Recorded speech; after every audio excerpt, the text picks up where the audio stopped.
Hello everybody, this is Marty from Marty's Moccasins and Things. If you end up liking this video, go ahead and hit the like button. If you want to see more, go ahead and hit subscribe. If you want to know when I put up a new video, hit the little bell so you get a notification. Welcome to How to Run Your Micro Business Part 2. We're going to start talking about records. This is going to be the largest chunk of you managing your business is record keeping.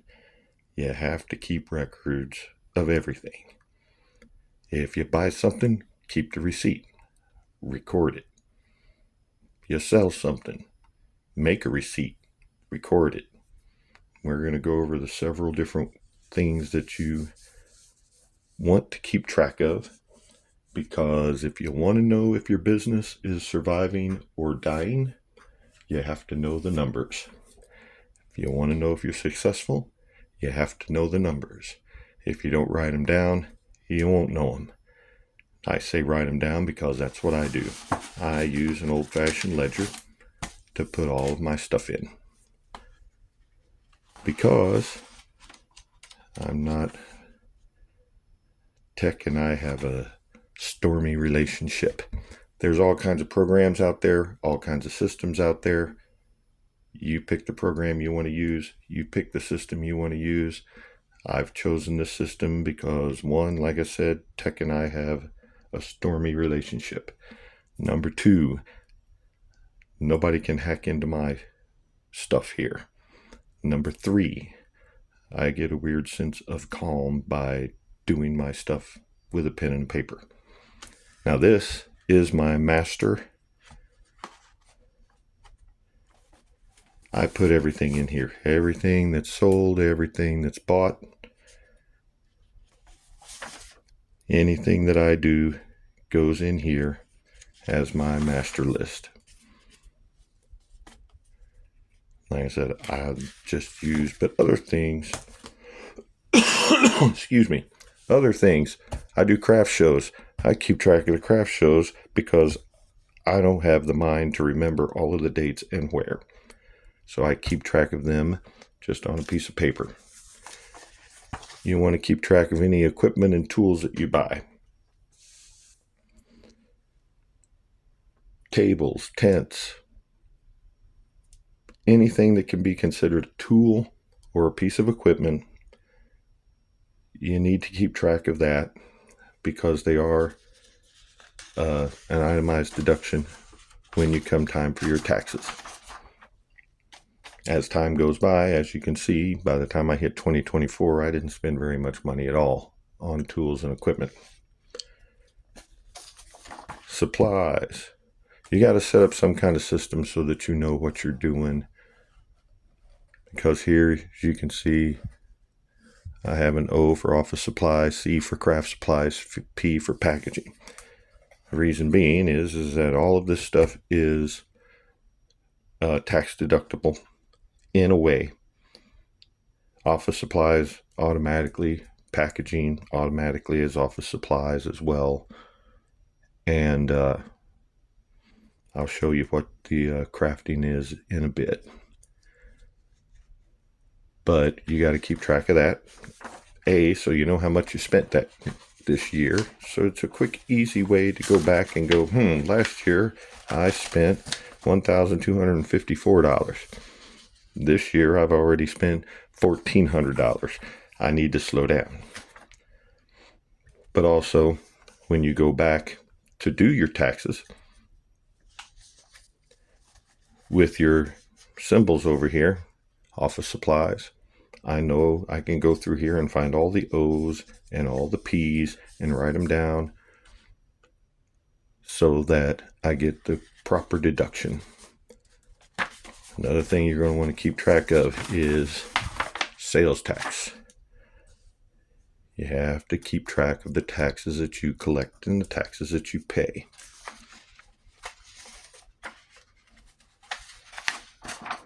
As you can see, I've been doing this for, it'll be 4 years come November.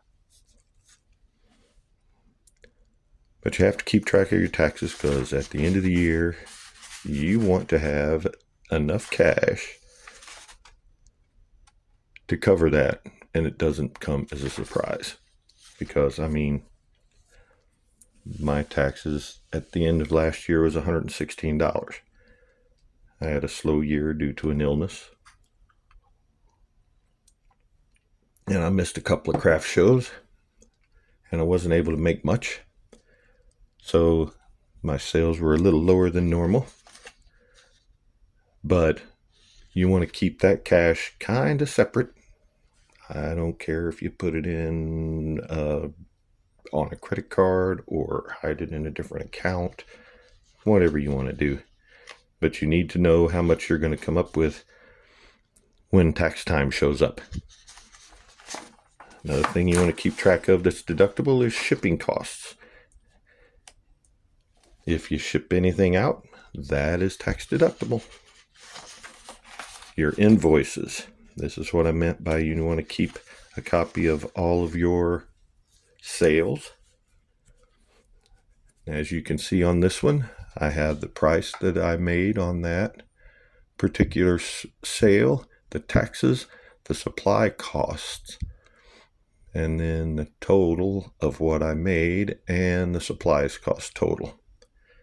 Why is that? The way it works with the IRS, it doesn't matter what business you're doing. If you buy supplies, here's the deal. Let's say you bought enough supplies to make 50 things, but you only sold 25 things. You can only deduct the costs of your supplies on the 25 things that you sold. The 25 things you still have, you cannot charge off the supplies cost for those items until after they are sold. So I also have any fees that I pay for accepting credit cards, my Zettel fees. I have my sales tax here, and the reason I put that in two places is because if I take my total amount minus my supplies cost, minus my fees, minus my taxes, then I know exactly how much profit I've made so far that year. And then if you're doing craft shows, which I do, craft show fees are considered your overhead costs for running your business. It's like paying rent somewhere. You're actually paying rent to sell at that particular spot on those particular days. So your fees are tax deductible. You want to keep track of any advertising that you spend or any promotional gifts you give. Some of the craft shows ask you to pay their $10 fee and give them an item for a basket or a little lottery or a little door prize. Those things come out of your pocket. So you need to know, I think the maximum amount you can do for a promotional gift is like 20 or 25 bucks. I think it's 25. So that's all you can write off on that item. So keep that in mind if you're doing some kind of craft show and they want a door prize or whatever. Now, since I do craft shows, I may sell several items at that craft show, hopefully. So, to figure out all of this, I have a sales receipt book.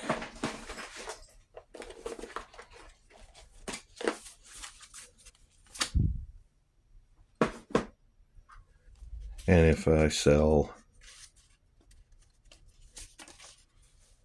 a bunch of things at the same show, I just fill these out. See here, this one's Old Settlers Day. I made, we're still going. I had a good weekend that weekend. 1, 2, 3, 4, 5. I did 5 pages of items that I sold. Now, could you imagine if I had to write a receipt for each and every item? That would be ridiculous, first of all, time consuming, second of all, and doing the math would take a lot longer. I've only had one person in 3 summers of doing craft shows. I've had one person ask for a receipt, and that's because she was a caretaker and she had the lady there with her, and the lady wanted one of my items, but she had no money. The caretaker took care of all of her money, so she needed a receipt. But that's the only person that's ever asked me for a receipt. But I do small craft shows. I don't know what happens at the much bigger ones, but that's just my experience, is that nobody asks for a receipt. But, so I fill out all of these. If it's one item or if it's 40 items, I cram as many of them on a page as I can comfortably put. And then I can do my costs, total costs and all of that. And it just saves lines, saves paper, saves ink. If I didn't cover something, I just keep everything in a 3-ring binder. And it's all right here in a drawer in my craft room. That's bright and glaring. If I haven't covered something that you want me to cover over like in this video, if there's something that I didn't cover that you would like me to expound on, or something that you don't understand, just ask a question in the comments. I'll make sure to answer it on my next video. And my next video will talk about recording your supplies. I hope that you've kept all of the receipts and everything that you have paid for your supplies, because you're going to need that. If Uncle Sam comes a knocking, and it's another reason I do it on paper. Uncle Sam comes a knocking, they're going to pull their hair out having to go through a paper record of everything I've done. And that brings me a little joy. But if you bought something like I bought this, I have no idea how much I paid for it. I have no idea when I bought it. None whatsoever. But I can go back in my records and find it. Because usually what I do is I put mine in a group, give them a name. I'll show you how that works in a little bit. And then I know how much that I paid for those, each one. And in my next video, I'll show you how I keep track. That's the one thing I do use a computer for, is to keep track of my inventory. And I will show you how I do that in my next video. Hope this gave you some information you can use. We'll see you next time. Thanks a lot. Bye.